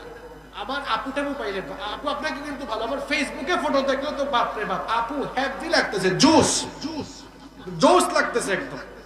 এখন ওই আপুর হাজবেন্ড আবার কমেন্ট দেখে বলতেছে, ভাই থ্যাংক ইউ। এখন তো থ্যাংক ইউ বলে না, থ্যাংক ইউ বলে। এখন দেখেন কার জোস কে খায়। অনেকে আছেন যে নিজের বউয়ের ফটো ফেসবুকে আপলোড করে, এরকম আছে না? কি আজীব অবস্থা। আপনার বউয়ের বিউটি সব আপনার জন্য, আপনি দেখেন। আপনার তো একটু হায়া শরমও নাই, আপনার বউকে আপনি মানুষ দেখান। আচ্ছা বলেন তো, বউ নিজের সম্পদ না জনগণের সম্পদ? একটু লজিকে আসি আমরা। বউ নিজের সম্পদ না জনগণের সম্পদ? ফেসবুকটা নিজের না পাবলিক সাইট? তাহলে পার্সোনাল জিনিসটা, বউ তো পার্সোনাল, আপনারাই বললেন, পার্সোনাল জিনিসটা পাবলিক সাইটে দিয়া কি প্রমাণ করলেন? বউটাকে কি জনগণের সম্পদ বানিয়ে ফেলেছেন নাকি? হায়া শরম থাকলে, হায়া শরম থাকলে এখানে বসে কইরেন না, মানুষ দেখে ফেলবে। বাড়িতে যাওয়ার সময় টাইমলাইনে ঢুকে ডিলিট করে দিবেন, রিমুভ করে দিবেন ইনশাআল্লাহ। কি কষ্ট পাইছেন নাকি আপনারা? সালামের কয়টা লাভ? 4টা। 1 নাম্বার দোয়া বিনিময়, 2 নাম্বার সাওয়াবার, সওয়াব। আরো বাকি আছে কয়টা? ইস, বাকি দুইটা তো আরো সাংঘাতিক। 3 নাম্বার হচ্ছে সালামের 3 নাম্বার উপকার হচ্ছে সালাম যে ব্যক্তি দিবে তার উপরে এবং যাদেরকে দেওয়া হবে তাদের উপরে বরকতের বৃষ্টি নাজিল হবে। এটা আমার কথা না। আনাস বিন মালিক রাদিয়াল্লাহু আনহু নবীজির খুব প্রিয় সাহাবী। নবীজি একদিন বললেন, আনাস তুমি কি ঘরে ঢোকার সময় সালাম দাও? শোনো, ঘরে ঢোকার সময় সালামটা দিয়ে দিও, তাহলে তোমার উপরে আর তোমার ঘরের উপরে আল্লাহর রহমতের বাড়িধারা বর্ষণ হবে। 4 নাম্বার বেনিফিট, 4 নাম্বার লাভটা কি? সালাম দিলে আপনার এবং যাদেরকে দেন তাদের জিম্মাদার হয়ে যান স্বয়ং কে? দেখেন ভাই, আমরা অনেকে বডিগার্ড নিয়ে ঘোরাঘুরি করি, তাই না? বডিগার্ড নিয়ে, এই যে দেখেন ভাই, লার্স ভিক্স একটা মারা গেছে 3-4 সপ্তাহ আগে, সুইডিশ কার্টুনিস্ট অ্যাক্সিডেন্ট করে মারা গেল না? দেখেন 2007 সালে নবীজির কার্টুন এঁকেছিল। নবীজিকে বেইজ্জত যারা করেছে, আল্লাহ এগুলোকে দুনিয়ায় বেইজ্জত করেছে, দুনিয়ায় আল্লাহ বেইজ্জত করে ছেড়েছে। আপনি ইতিহাস পড়ে দেখেন, যারাই বেইজ্জত করেছে তারা দুনিয়া। ইমানুয়েল ম্যাক্রো অলরেডি 2-3 বার জনসম্মুখে থাপ্পড় খেয়েছে। ফেরেশতারে তারে কেমন থাবড়া এটা আল্লাহ ভালো জানে। ফেরেশতা তো এখনো পায় না। লার্স ভিক্স, আচ্ছা আমার বাড়ি তো সিলেটে, আমি তোরা সিলেটি ভাষা কইলিতাম নেই, হ্যাঁ? এত সময় তো প্রমিত বাংলায় কইলাম, মানে এত সময় প্রমিত বাংলা বলেছি, এখন তোরা সিলেটি কইলাই। এই যে শরীরের মধ্যে বা ঘাড়ে বা মাথায় ব্যথা হলে মলম লাগায়, এটাকে আমাদের সিলেটে, আমরা সিলেট আঞ্চলিক ভাষায় এটারে ভিক্স হয়, ভিক্স। আপনাদের গাজীপুরে কি বলে আঞ্চলিক ভাষায়? হ্যাঁ, ভিক্স বলেন না? যাই হোক, তো হে তার নাম ভিক্স রাখি দিছে, রাখি দমদের, অর্থাৎ সে তার নাম ভিক্স, তার কে রাখছে আল্লাহ জানে, আপনারা জানেন। আচ্ছা, নবীজিকে আমরা দল মত নির্বিশেষে ভালোবাসি কম না বেশি? আমার দেশের আওয়ামী লীগের মানুষ, বিএনপির মানুষ, যে যে দল করে, এটা রাজনীতির কারণে করে, কিন্তু ইসলামের বেলায় কিন্তু সবাই এক কাতারে থাকে, ঠিক কিনা? আপনারা দেখবেন রাজনীতি যার যার করে, কিন্তু মাহফিলে দেখবেন সবাই চলে আসে, আসে কি আসে না? সব দলের ভালোবাসা আছে, সবার অবদান এই দেশে আছে। ইসলামের জন্য, দেশের জন্য বঙ্গবন্ধুর অবদান আছে, সব দলেরই আছে। বঙ্গবন্ধু কি ইসলামিক ফাউন্ডেশন প্রতিষ্ঠা করেননি? করেছেন। এমনকি এই যে মুজিবপুর এখন মানুষ গায়ে দিচ্ছেন আমাদের দেশে অনেকে। আপনারা কি জানেন বঙ্গবন্ধু শেখ মুজিবুর রহমান সাহেব এটি কার কাছ থেকে উপহার পেয়েছিলেন? আল্লামা শামসুল হক ফরিদপুরি রহমতুল্লাহ আলাইহির কাছ থেকে পেয়েছিলেন। আপনারা বঙ্গবন্ধুর জীবনী পড়বেন, অনেক কিছু জানতে পারবেন। শামসুল হক ফরিদপুরি রহমতুল্লাহ আলাইহি অনেক বড় আলেম, এবং তিনি বাংলাদেশ আওয়ামী লীগের এক সময়কার দায়িত্ববানও ছিলেন, আপনারা এটা অনেকে জানেন। তো যাই হোক, আমি সেদিকে যাচ্ছি না। তিনি একবার গেলেন, গিয়ে বললেন, হুজুর আপনাকে তো এই কালো কুর্তাতে ভালো লাগতেছে। তিনি বললেন, তাই তোমার পছন্দ হয়েছে, নিয়ে যাও। তখন থেকে তিনি গায়ে দিলেন। তো ইসলামের প্রতি ভালোবাসা এই দেশের সবারই আছে, আছে না নাই? কারণ আমরা রাজনীতির জায়গায় রাজনীতি করে, কিন্তু ইসলামের বেলায় কিন্তু আমরা রাজনীতি ভুলে গিয়ে সবাই এক হয়ে যাই, ঠিক কি না? কারণ ইসলামটা আমাদের সবার, রাজনীতি যার যার, ইসলাম সবার, ঠিক কি না? এই যে লার্স ভিক্স 2007 সালে নবীজির কার্টুন এঁকেছিল। আচ্ছা, আপনাদের কাছে কি এটা ভালো লাগছে? কারণ আমরা তো আমাদের নবীজিকে প্রাণের চেয়ে বেশি ভালোবাসি। আপনারা বলেন তো, আজ পর্যন্ত পৃথিবীতে কোনো মুসলমান কোন বৌদ্ধের কার্টুন বানিয়েছে? কোন ঠাকুরের কার্টুন বানিয়েছে? আপনাকে কি ইসলাম এটা শেখায়? কোন অমুসলিমের গায়ে হাত দেওয়া তো দূরের কথা, তাকে আপনি গালিও দিতে পারবেন না। যদি গালি দেন, তার উপাসনালয়ে হামলা চালান। ইসলামের শিক্ষায়, ইসলামের দীক্ষায় আদৌ আপনি দীক্ষিত হতে পারেন নাই। আমার ইসলাম আমাকে এটা শিখিয়েছে, অমুসলিমকে নিরাপত্তা দাও, তাকে সম্মান করো, তার জানমালের হেফাজত করো। খবরদার, নবীজি বলেছেন তার উপাস্যকেও গালি দিও না, কারণ তুমি তার উপাস্যকে গালি দিলে সেও তোমার উপাস্যকে, তোমার আল্লাহকে গালি দিয়ে বসবে। এই জন্য নিষেধ করেছেন মুহাম্মদ সাল্লাল্লাহু। এই লার্স ভিক্সের কথা বলছিলাম। আপনারা জানেন 2007 সালে নবীজির কার্টুন আঁকলো। এরপরে মানুষের রোশানল থেকে বাঁচার জন্য 2007 সাল থেকে পুলিশি পাহারায়, পুলিশি প্রোটেকশনে সে চলাফেরা করতো। আপনারা বিবিসি, সিএনএন সহ বিশ্ববিখ্যাত সবগুলো গণমাধ্যমে এগুলো পড়েছে। তো সে মানুষ যেন তাকে হামলা না করতে পারে, কাছে না পায়, পুলিশি পাহারায় চলাফেরা করলো। আচ্ছা বলেন তো, পুলিশি পাহারায় না হয় সে মানুষের রোশানল থেকে বাঁচবে, কিন্তু আল্লাহর গজব থেকে কি গোটা দুনিয়া জুড়ে বডিগার্ড লাগাইলেও বাঁচা যাবে? আসতে বলতেছেন কেন, বাঁচা যাবে? এই লার্স ভিক্স পুলিশি পাহারায় খুব বুক ফেলায় চলাফেরা করতো। এই তো 3-4 সপ্তাহ আগে অ্যাক্সিডেন্ট করে আগুন ধরে গাড়িতে পুড়ে মারা গেল। কয়েকটা গণমাধ্যমে দেখেছি ফায়ার সার্ভিস যখন আগুন নেভাতে গিয়েছে, আগুন নাকি আরো তেজ নাকি আরো বেড়েছে। আল্লাহু আলাম, আল্লাহ ভালো জানেন। আল্লাহর গজব তো আসলে আসতেও পারে, কারণ আগুনের তেজ বাড়ানোর মালিক কে? আগুনের তেজ কমায় দেওয়ার মালিক কে? ওইদিকে তো ইব্রাহিম নবীকে আগুনের কুণ্ডে ফেলানো হলো, তাও তো তার কিছুই হয় নাই, বাঁচিয়ে দিয়েছেন কি? তাহলে আগুনের তেজ আল্লাহ বাড়াইতে চাইলে আপনি পানি দিয়া কমাইতে পারবেন? পারবেন না। এখান থেকে আমাদের জন্য একটি বিরাট শিক্ষা আছে। আমরা অনেকে কি করি, অনেক সময় পাহারা পোহারায় থেকে বা আমাদের মন যা চায় তাই আমরা ইসলামের বিরুদ্ধে, কোরআনের বিরুদ্ধে বলে ফেলি। আর আমরা মনে করি আমাদের পায়ে কে, আমি তো খুব প্রোটেকশনের ভিতরে আছি। না, এই লাস ভিক্স থেকে শিক্ষা নিতে হবে। হয়তো আমি আমার বডিগার্ড নিয়ে চলাফেরা করে মানুষের হামলা থেকে বাঁচতে পারবো, আল্লাহর কসম আল্লাহর গজব আসলে পৃথিবীর কেউ আপনাকে রক্ষা করতে পারবে না। এজন্য আমরা ভয় করব কাকে? ভয় করব কাকে? সালাম দিবেন তো আপনারা? সালামের কয়টা লাভ? সালাম দিলে জীবনে বরকত আসবে ইনশাআল্লাহ। চলেন একটা ক্লাস টেস্ট হয়ে যাক। আমি তো তাড়াতাড়ি শেষ করতে চেয়েছিলাম, কিন্তু কমিটির আবদারে আরেকটু যদি 10 মিনিট বাড়ে অসুবিধা হবে? অসুবিধা হচ্ছে আপনাদের? আচ্ছা, তাহলে আমি 5টা বলে ফেলেছি। দেখি তো আমাদের এখানে যারা বসেছেন মেমোরাইজিং ক্যাপাসিটি কার কেমন। 1 নাম্বার কি বলেছিলাম? মাশাআল্লাহ, এটা তো অনেক জ্ঞানী গুণী, মনে হয় বিসিএস কেডার এই এলাকায় বেশি, তাই না? আচ্ছা, 2 নাম্বার বলেছি বাসমালা, মানে সকল কথা কাজের শুরুতে কি বলা? বিসমিল্লাহ। আর 3 নাম্বার কি বলেছি? নামাজ। মাশাআল্লাহ। 4 নাম্বার কি বলেছি? কোরআনের সাথে সম্পর্ক বাড়ানো। 5 নাম্বার সালামের প্র্যাকটিস করা। আসেন নাম্বার 6, বাকিগুলো খুব ছোট ছোট, আমি সংক্ষেপে বলবো। নাম্বার 6, 6 নাম্বার মা বাবা। মা বাবা, আত্মীয় স্বজনের সাথে ভালো আচরণ করা। অনেকে আছে এই বাবা আর মা এত কষ্ট করে পড়াশোনা করালো মানুষকে, আর হে ভাই মা আপনি চিনেন না? না, আমরা পুরুষ মানুষ, আমরা গর্ভধারণের কষ্ট যন্ত্রণা কখনোই বুঝবো না, কখনোই বুঝবো না। রাতের বেলা এই যে দুনিয়ার মানুষ আরাম করে ঘুমাবে, মা, আমি আপনি যখন মায়ের পেটে ছিলাম মাকে আমরা ঘুমাতে দেই নাই। রাতের বেলা মা যখন বেডে গেলেন ঘুমাবার জন্য, পৃথিবীর মানুষগুলো আরাম করে ঘুমায়। আর মা যখন আমাদেরকে পেটে নিয়ে ঘুমাতে গেলেন, মা যখন গর্ভধারিণী ছিলেন, আমরা যখন মায়ের পেটে ছিলাম, রাতের বেলা হঠাৎ করে আমরা নড়াচড়া শুরু করলাম। নড়াচড়া করার কারণে মায়ের এমন ব্যথা, এমন বেদনা শুরু হলো, মায়ের কলিজা পর্যন্ত ছিঁড়ে যাওয়ার উপক্রম হয়ে গেল। মা তখন চক্ষু থেকে পানি জড়ায়, চক্ষু থেকে পানি ঝরিয়ে বেলকুনিতে হাঁটাহাঁটি করে, বারান্দায় হাঁটাহাঁটি করে, এই যে মা চোখের পানি ফেলে ফেলে কষ্ট করেছেন সেটা আপনি ভুলে গিয়েছেন। এই মা আর বাবাও কত কষ্ট করলো, এত কষ্ট করে রিক্সা চালিয়ে চালিয়ে পড়াশোনা করালো, এত কষ্ট করে উপার্জন করে করে মানুষের বাড়িতে কাজ করে করে, ক্ষেত খামারে কৃষি খামারে কাজ করে করে, এরপরে ছেলেটাকে বিশ্ববিদ্যালয়ে পড়ালো। ছেলেটা মেয়েটা এরপরে যখন বড় অফিসার হয়ে গেল, প্রতিষ্ঠিত হয়ে গেল, মা বাবার কোনো খোঁজ খবর রাখে না। গ্রামের বাড়িতে মা বাবা থাকে, সে ঢাকা শহরে গাজীপুরে থাকে, ঢাকায় থাকে, ফ্ল্যাট করে ফেলেছে, বাড়ি করে ফেলেছে, মা বাবার কোনো খবর রাখে না। এই জন্য ওই কুসন্তানের দেখা যায় জীবনেও কোনো বরকত থাকে না। কেমনে মা বাপকে আপনি ভুলে গেলেন? জীবনে যদি বরকত চান, কল্যাণ চান, সমৃদ্ধি চান, মা বাবার খেদমত করেন, কারণ বরকতের দরজা রয়েছে এখানে। এই যে শীতের দিন এসেছে, আপনার মা বাবা যদি অসুস্থ হয়, মা বাবা বাড়িতে অসুস্থ, আপনি বাজার থেকে যাওয়ার সময় কমলা কিনে নিয়ে যান, কমলার সিজনে এখন বাসায় গিয়ে কমলাটা নিজের হাতে ছুলিয়ে মা কিংবা বাবাকে আদর করে বিছানা থেকে উঠায়া নিজে আপনি এবার মুখে তুলে খাইয়ে দেয়।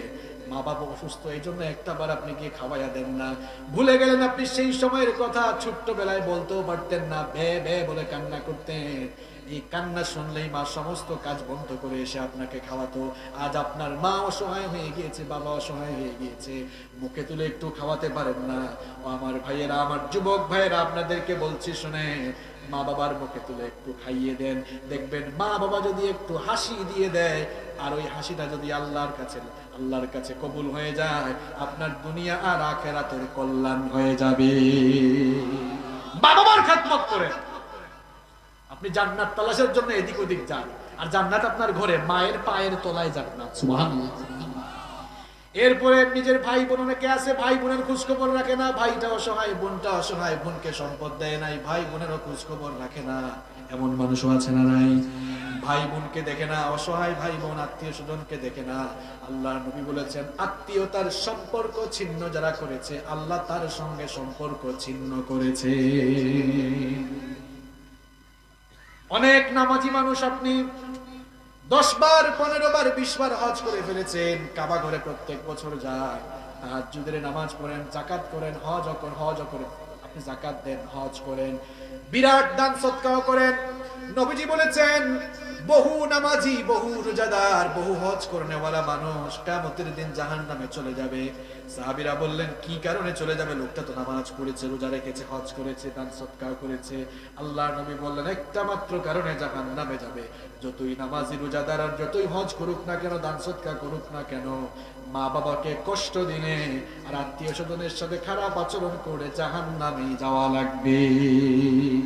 একটা হাদিস আপনাদেরকে শোনাচ্ছি, ভালো করে শুনেন। এক মহিলা মারা গেল। সাহাবীরা বললেন, ইয়া রাসূলুল্লাহ, সাল্লাল্লাহু আলাইহি ওয়াসাল্লাম, ওগো আল্লাহর রাসূল, এই মহিলা অনেক নামাজি ছিল, হজ করেছে, যাকাত দিত, অনেক দান সদকা করত, রমজান মাসে রোজা রাখত, অনেক আমলদার ছিল, কিন্তু তার মুখের ভাষা তার আত্মীয় স্বজনকে কষ্ট দিত। নবীজি সাথে সাথেই বললেন, হিয়া ফিন্নার, যতই নামাজি আর যতই রোজাদার হোক না কেন, তার মুখের ভাষা যেহেতু মানুষকে কষ্ট দিত, এই জন্য সে জাহান্নামে যাবে। আরেক মহিলা মারা গেল। সাহাবীরা বললেন, ওগো আল্লাহর নবী, এই মহিলা বেশি একটা নামাজ রোজা করতে পারে নাই, কিন্তু মহিলার মুখের ভাষা ভালো ছিল, তার আত্মীয় স্বজনকে কষ্ট দিত না, মা বাপকে কষ্ট দিত না। নবীজি বললেন, হিয়া ফিল জান্নাহ, আমল কিছু কম হলেও তার মা বাপ আর আত্মীয় স্বজনের সাথে ভালো আচরণের কারণে আল্লাহ তাকে জান্নাত দিয়ে দিবে। জীবনে বরকত চান? মা বাবা, আবারও বলছি মা বাবা, আবারও বলছি মা বাবা, মা বাবার খেদমত করেন, আত্মীয় স্বজনের খোঁজ খবর রাখেন, জীবনটাকে বরকত দিয়ে ভরে দিবেন কে? নাম্বার 7, 7 নাম্বার হচ্ছে সকাল সকাল ঘুম থেকে উঠে সকাল সকাল কাজে লেগে যাবেন। আমরা সকাল 10টা পর্যন্ত ঘুমাই, আর নবীজি বললেন, আল্লাহর কাছে দোয়া করলেন, আল্লাহুম্মা বারিক লি উম্মতি ফি বুকুরিহা, আমার রব আমার উম্মতে যারা সকালবেলা ঘুম থেকে উঠে কাজ শুরু করে, তাদের কাজে আপনি বরকত দেন। সুবহানাল্লাহ। আপনার কাজে বরকত হয় না, কারণ আপনি দেরি করে ঘুম থেকে উঠেন, সকাল সকাল ঘুম থেকে উঠতে পারেন না। সকাল সকাল ঘুম থেকে উঠবেন, ফজরের নামাজ পড়ে কাজ শুরু করবেন। যুবক আর তরুণদের অবস্থা এখন এমন, ফেসবুকে স্ক্রলিং করতে করতে রাত 2টা 3টা, ঝিমাইতেছে, ঝিমাইয়াও ফেসবুক চালায়। এখন ফোন তার নাকে মুখে পড়ে, তাও সে চালায়। যুবক ছেলে, তার চেহারা সুরতের অবস্থা দেখছেন, এমনি হয়ে গেছে, গাল টাল ভেঙে। এরকম আছে না নাই? কি ব্যাপার, তুমি ইয়াং ছেলে, তোমার চেহারা একটা বিউটি থাকার কথা ছিল, বিচি টিচি বের হয়ে একদম মুখের অবস্থা খারাপ। রাতের বেলা তো তার ঘুম নাই, মাইগ্রেনের প্রবলেম, কম বয়সে মাইগ্রেন প্রবলেম হয়ে গেছে। এরকম আছে না নাই? এরকম আছে না নাই? রাতের বেলা তাড়াতাড়ি ঘুমিয়ে যাও। এই ছাত্র ভাইয়েরা যারা আছো, কলেজে, বিশ্ববিদ্যালয়, ইউনিভার্সিটিতে যারা পড়ো, রাতে ঘুমাও, 10টা 11টায় ঘুমাও, সকালে উঠে পড়াশোনা শুরু করো। আমরা তো সকালবেলা পড়ে কখনো লসে পড়ি নাই। আমার স্টুডেন্ট লাইফের শুরু থেকে শেষ পর্যন্ত A+, শুরু থেকে শেষ পর্যন্ত A+। সকালবেলাকে আমরা গুরুত্ব দিয়েছি। সকালবেলা পড়ে দেখবেন, সারা রাত ঘুমানোর পরে মাথা ফ্রেশ, ব্রেইনটা একদম ফ্রেশ, যা পড়বেন ব্রেইনে সেভ হয়ে যাবে। সকালবেলা পড়াশোনা শুরু করবো। যুবক ভাইরা, ব্যবসায়ী ভাইরা, হয়তো দোকান 9টায় খোলা, কিন্তু তার আগে উঠে যাবে, প্রস্তুতি নেবেন। ব্যবসায় বরকত দিয়ে দিবেন কে? নামাজও তো পড়েন না অনেকে, ফজরের নামাজ। আচ্ছা, আপনাদের এলাকায় এরকম আছে কিনা, 8টার সময় অফিসে যাওয়া লাগবে, 8টার সময় 9টার সময় গার্মেন্টসে অফিসে যাওয়া লাগবে, ফোনে অ্যালার্ম দেয়, বউকে বলে, এই ওগো শুনছো, আমাকে ডেকে দিও, না ডাকলে কিন্তু আবার পরের দিন সাহায্য করে। এখন অ্যালার্ম দিয়ে সে কাজের জন্য উঠতে পারে, কিন্তু ফজরের নামাজের জন্য অ্যালার্ম দিয়ে সে উঠতে পারে না। কি আজীব অবস্থা, আল্লাহ আমাদেরকে হেদায়েত দান করে। নাম্বার 8 নাম্বার হচ্ছে আল্লাহর উপরে ভরসা করা। এখন আল্লাহর উপরে ভরসা মানে এই না যে ভরসা করে বসে থাকলাম, আল্লাহ খাবার দাবার এনে দিবেন। ব্যাপারটা কি এমন? এটা ঘটনা মনে পড়ে গেল, বলবো। এক লোক উট নিয়ে এসেছিল, উট না বেঁধে মসজিদে ঢুকলো। নবীজি বললেন, এই তুমি উট না বেঁধে মসজিদে ঢুকলা কেন? ইয়া রাসূলুল্লাহ সাল্লাল্লাহু, এটা আল্লাহর উপর ভরসা করে আসছে, আল্লাহর উপর ভরসা করে রেখে আসছে। নবীজি বললেন, বের হও মিয়া মসজিদ থেকে, আগে রশি দিয়া উট বাঁধো, এরপরে আল্লাহর উপরে ভরসা করো। আপনি কাজ করবেন এবং কাজের পাশাপাশি ভরসা করবেন কার উপরে? বরকত দিয়ে দিবেন কে? নবীজি বলেছেন, তোমরা যদি আল্লাহর উপরে পূর্ণাঙ্গভাবে ভরসা করো, তাহলে পাখিকে তিনি যেমন রিজিক দেন তেমনি তোমাদেরকে তিনি রিজিক দিবেন। এই যে সকাল বেলায় পাখি তার খাঁচা থেকে বের হয়ে যায় খাবারের নেশায়, পেটটা তার ক্ষুধার্ত লাগে, কিন্তু সন্ধ্যা বেলায় আকাশে সারাদিন ঘুরতে ঘুরতে সন্ধ্যা বেলায় তাকে পেট ভরে তার নিরে বাসায় ফিরাইয়া দেন কি? আল্লাহ বলছেন এইভাবে রিজিক দিব। আপনারা উঠাউঠি করবেন না প্লিজ। নাম্বার 9, কিন্তু শেষ হয়ে যাচ্ছে আমাদের। 9 নাম্বার হচ্ছে, আপনি যদি আপনার জীবনে আয় উপার্জনে বরকত চান, দানের হাতকে প্রসারিত করতে হবে। আস-সাদকাতু তারুব্বুল বালা, সদকা দিলে মুসিবত দূর হয়। আমি এত কথা বলবো না, আমি আবার নগদে বিশ্বাসী। নগদ নগদ আল্লাহ বলেছেন মা নাকাসাত, আল্লাহ রাসূল বলেছেন মা নাকাসাত মিন মাল। শুনেন, নগদ বুঝাচ্ছি আপনাদের, বাকি না ওই যে আবেগ দিয়া ঘটনা শোনাইয়া এরকম না, নগদ। আজকাল মানুষ নগদ বুঝতে চায়। আল্লাহর নবী বললেন দান সদকা করলে সম্পদ কমে না বাড়ে। কিন্তু দেখেন তো, আমি উদাহরণ দিচ্ছি, বাড়তেছে না কমতেছে? মনে করেন আমি আমাকে দিয়ে উদাহরণ দিব। আমার দিকে তাকান সবাই, প্রশ্ন করব আমি। আমার হাতে এখন 1 লক্ষ টাকা আছে, এখান থেকে 50,000 টাকা এই মুহূর্তে আমি দান করে যদি দেই, তাহলে আমার টাকা থেকে সম্পদ কমলো না বাড়লো? ভাই আপনাকে দিয়ে উদাহরণ দিচ্ছি না, আমাকে দিয়ে দিচ্ছি, আপনি বলেন, বুঝে থাকলে বলেন। 1 লক্ষ টাকা থেকে 50,000 দান করে দিলাম, তাহলে কমলো না বাড়লো? তো নবী তো বললেন না, দান করলে সম্পদ বাড়ে। আর আমরা দেখতেছি না, আসলে কমে। কথাটা বিপরীত হয়ে গেল না? ওই যে বললাম নগদে বিশ্বাসী, আমি নগদ বুঝাবো কেমনে বাড়ে। জাকাতের অনেক আয়াত, আল্লাহ বলেছেন জাকাত দিলেই সম্পদ বাড়ে। বাড়ে কেমনে? আপনারাই তো বললেন যে আমি 50,000 দিলাম কমে গেল। বাড়ে কেমনে? আপনাদের চোখে আঙ্গুল দিয়ে সরাসরি দেখাবো তো? দেখতে চান? উদাহরণ দিচ্ছি, বুঝেন। উদাহরণটাও নগদ, বাকি না। এই গাজীপুর আপনাদের এলাকায় কোটিপতি আছে? আরে ভাই আপনারা বলেন, আমি তার কাছে চলে যাব না টাকা আনার জন্য, আছে কিনা? একজন কোটিপতি, তার কয়েক লক্ষ টাকা যাকাত আসলো, তাই না? মনে করেন তার গার্মেন্টস আছে, বুঝেন কথা, গার্মেন্টস আছে, গার্মেন্টস ফ্যাক্টরি কয়েকটার মালিক, কোটিপতি। যাকাত আসলো, এই লোকটা যদি আল্লাহকে ভয় করে যাকাত দেয় কয়েক লক্ষ টাকা, তাহলে তার টাকাগুলো কয়েকশো মানুষ পেয়ে গেল, যাদের হাতে আগে টাকা ছিল না। এখন তারা হাতে টাকার পাওয়ার পর তারা কি টাকাকে চাবাই চাবাই খেয়ে ফেলবে, নাকি এই টাকা খরচ করার জন্য বাজারে যাবে? এখন বাজারে কাস্টমার আগের চেয়ে কমলো না বাড়লো? আরে ভাই বলেন, কমলো না বাড়লো? বাজারে যদি কাস্টমার বাড়ে, তাহলে বাজারে পণ্য বাড়াইতে হবে না কমাইতে হবে? পণ্য যদি বাড়াইতে হয়, পণ্য যেখানে উৎপাদন হয়, ইন্ডাস্ট্রি, ফ্যাক্টরি, মিল, কারখানা, গার্মেন্টস, সেখানে উৎপাদন বাড়াইতে হবে না কমাইতে হবে? সেখানে মানুষ আরো চাকরিতে নিয়োগ দেওয়া লাগবে নাকি লাগবে না? এখন যিনি ওই ইন্ডাস্ট্রি, ফ্যাক্টরি মালিক, তিনি মানুষ বাড়াবেন, উৎপাদন বাড়াবেন, তার উৎপাদন বাড়ালে ব্যবসা তার উপরে উঠবে না নিচে নামবে? তাহলে ওই জাকাত দিয়েছিল, কিন্তু ওই ব্যবসায়ী, ওই ইন্ডাস্ট্রিওয়ালাই জাকাত দিয়েছে, দেওয়ার পরে এরা আবার দোকানে গিয়েছে, ব্যবসায় পণ্যের চাহিদা দেখা দিয়েছে, এখন আবার পণ্যের উৎপাদন বেড়েছে, ঘুরে ফিরে দেখা যাচ্ছে মানে কয়েকদিন পরেই, কয়েক মাসের মাথায় ব্যবসা যা ছিল তার আরো উপরে চলে গেছে। নগদ বুঝতে পারছেন? এবার অঙ্ক করে বোঝাই। এই অঙ্কটা আমি করি নাই, অঙ্কটা সরাসরি আল্লাহ কোরআনে করেছেন। সুবহানাল্লাহ পড়ে। রব্বুল আলামিন কোরআনুল কারীমের 2 নম্বর সূরা সূরাতুল বাকারা এর 261 নম্বর আয়াতে বললেন, মাসালুল লাযীনা ইউনফিকুনা আমওয়ালাহুম ফি সাবিলিল্লাহি কামাসালি হাববাতিন আনবাতাত 7 সানাবিলা ফি কুল্লি সুমবুলাতিন মিআতু হাব্বা والله يضاعف لمن يشاء والله واسع عليم। খুব ভালো করে কান লাগান। আল্লাহ তাআলা বলছেন, আল্লাহর রাস্তায় যারা তাদের টাকা পয়সা ধন দৌলত খরচ করে, তাদের উপমা, তাদের এক্সাম্পল, তাদের উদাহরণ হলো একটি বীজের মতো। কিসের মতো? বীজ। জুড়ে বলেন, কিসের মতো?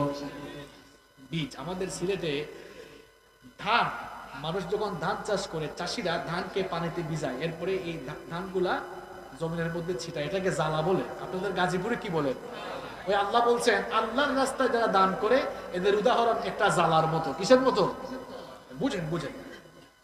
আল্লাহ বলছেন একটা জ্বালার মতো, বীজের মতো। এবার বলেন তো, লিখে বলেন। একটা জ্বালার মতো, বীজের মতো। এবার বলেন তো, একজন চাষি ভাই যদি একটা বীজ, একটা জ্বালা ফালায়, সেখান থেকে কয়টা ধানের গাছ হয়? কথা বলেন, কয়টা ধানের গাছ? একটা ধানের গাছ হওয়ার পরে ওই ধানের গাছ থেকে কি একটা ধান হয় নাকি শত শত ধান হয়? শত শত ধান হয়।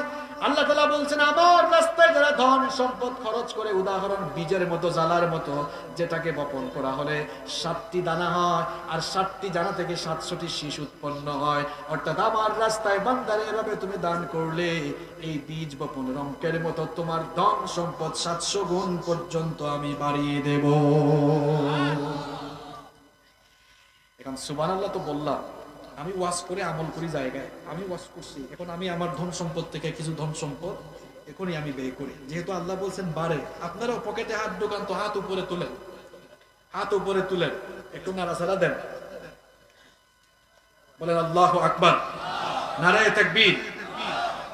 এবার হাতটা মাইন্সের পকেটে না, আপনার পকেটে ঢুকান।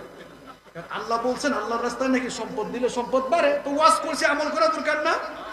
ভাইরা ঢুকেন, এটা কোরআনের মাহফিল, এদের অনেক ঘাটতি রয়েছে। আমরা আল্লাহর কোরআনকে ভালোবাসি কম না বেশি?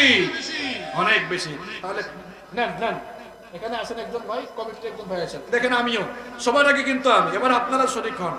একজন ভাইও বাকি থাকবেন না, আমাদের সভাপতি সাহেবও থাকবেন না বাকি, ইনশাআল্লাহ ইনশাআল্লাহ।